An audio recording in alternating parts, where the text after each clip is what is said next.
This is 7 News. Tonight, a young Perth woman dies in a freak hockey accident. She had more friends than anyone I've ever met. Everyone loved her. Perth's new stadium set to be shorter than Subi. Wayne Swan's welfare bonus in what's expected to be a horror budget. And the Perth suburbs leading the Lotto rush for $70 million. From the studios of 7 Perth, Ardon and Susannah Carr. Good evening. The family of an elite WA hockey player who died after being hit in the head by a ball says no one is to blame for the tragic accident. Lizzie Watkins' teammates tried to revive the 24-year-old after she collapsed on the field yesterday. Sally Bowrey reports. She was an angel. She was a good sportswoman. She had more friends than anyone I've ever met. Everyone loved her. Still do. Lizzie Watkins' father and brother-in-law flanked by her hockey teammates. The 24-year-old collapsed on field after being hit in the head with a ball during a state league hockey game on Sunday. Teammates tried to revive her. Anyone that was on the field, my sympathies are with them all. No, accidents happen.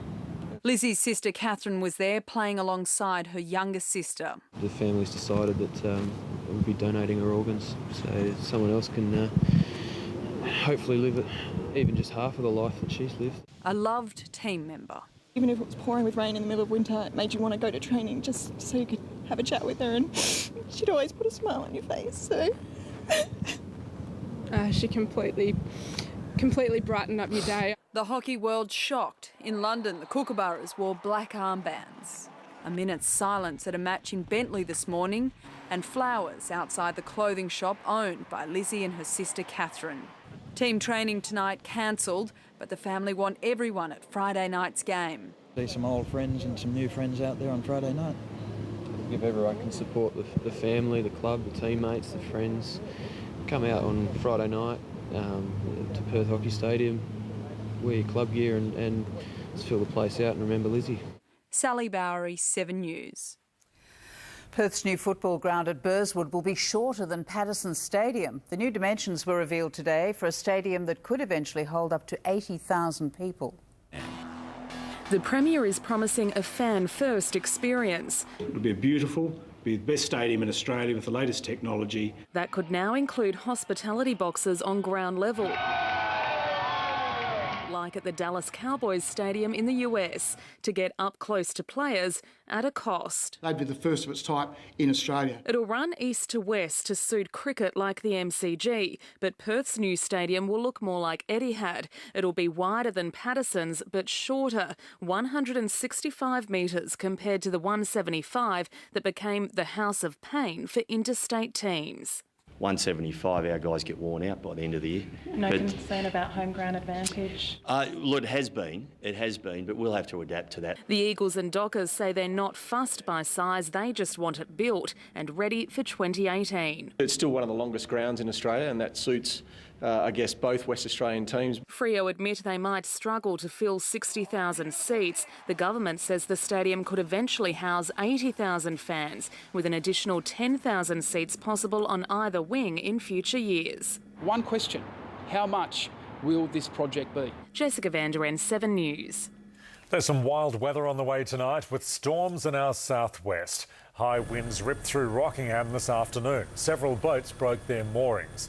And winds are also causing problems for drivers in Perth. The Kwinana Freeway in Como is being belted with water tonight, creating a traffic hazard. A bottle shop worker is in intensive care after he was bashed unconscious with a bottle. His fiancée has described the 3 attackers as animals who need to be stopped. We warn some images in Alison Hembra's report may be confronting. 17 stitches, a fractured skull, a sickening injury delivered with brute force. It was like a pack of dogs. 3 men entered the store and stole bottles of alcohol. Store manager Gary tried to stop one of them and was bashed over the head with one of the bottles. Security footage shows Gary fall to the ground unconscious. It's a man's skull's been... It's crushed. It's cracked. It's the second time in 2 years Gary's been attacked. He was glassed in the back of the head in Northbridge. A heavy bottle of spirits like this was used to smash Gary over the head. Police say the bottle was so thick that the glass didn't even break when the offender dropped it onto concrete. Michelle is pleading for any witnesses to come forward. Alison Hembrough, 7 News. Wayne Swan is planning to hand out more cash bonuses tomorrow night in what he calls the toughest budget in a quarter of a century. 7 News can exclusively reveal the handouts will go to those who need them most. The Australian economy is showing new signs of life. Shoppers are finally spending, pushing the latest sales figures up more than expected. Retailers say the massive discounts are hurting them and further cuts to interest rates are still needed. Children as young as 10 have been taken off Perth streets during a late-night crackdown on juvenile crime. Police dealt with about 100 children during the week-long operation, half of them with prior convictions for serious offences. Grant Taylor reports. Responding to a robbery Friday night in the Perth suburb of Kensington. You're under arrest on suspicion in relation to the robbery. The victim, a pizza delivery boy. The accused, 3 teenage girls. This is the nightly reality for officers in the Kensington Police District, dealing with children, some as young as 10, roaming the streets committing serious crimes late at night. 13, and this is his brother who met him here and he's 14. And when their parents get called, police find many often don't know or don't care where their children are. It's a concern to police that he's actually out at this time of night. Senior Sergeant Chris Adams runs the Kensington Detectives Office. Last week, his officers hit the streets for Operation AUKUS 5, a crackdown on street robberies or muggings near train and bus stations. Just relax. We just don't want 14-year-old kids walking around the street at night, OK? In 4 nights, his officers rounded up about 100 children. A lot of street robberies going on at the moment. A lot of people wandering the streets at night getting robbed. Half of those stopped already had convictions for serious crimes like robbery or burglary. Because you shouldn't be out at this time of night. AUKUS 5 was also about educating the travelling public. Is it personal safety hampered? Young women on their own are often the prime targets. They'll just grab it off you and run, you know. Grant Taylor, 7 News.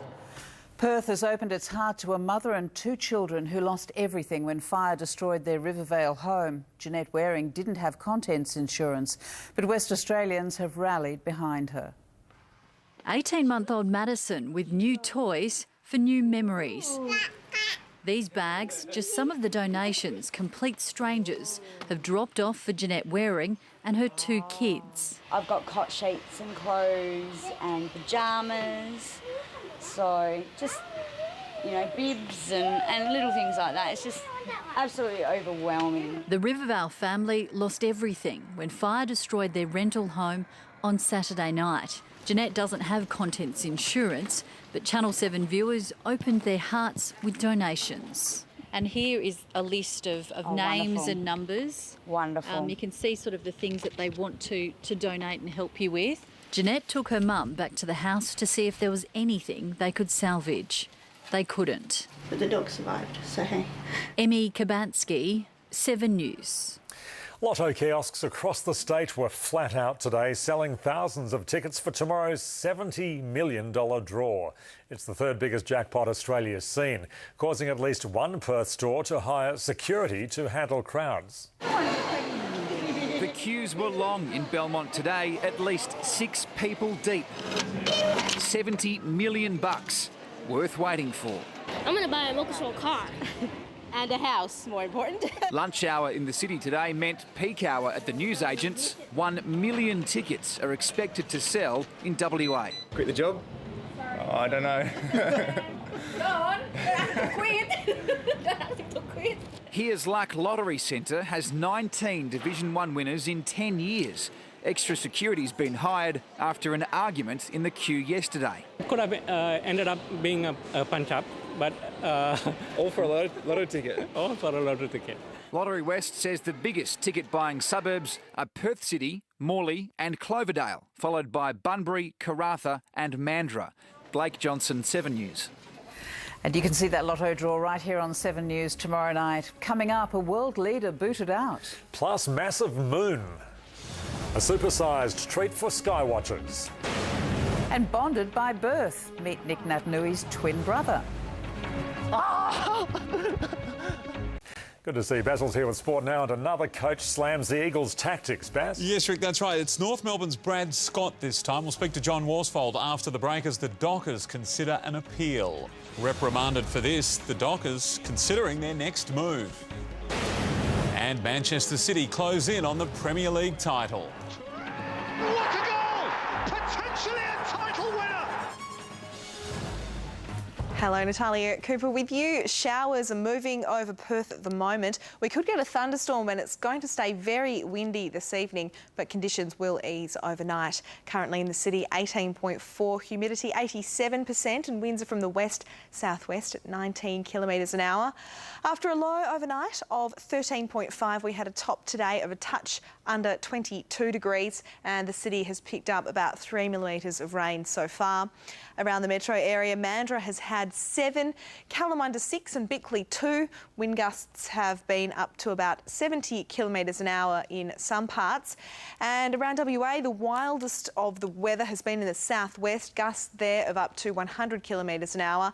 Rain totals in the teens. And there's more to come as well. A severe weather warning is current from Mandurah to Bremer Bay, and there could be some hail.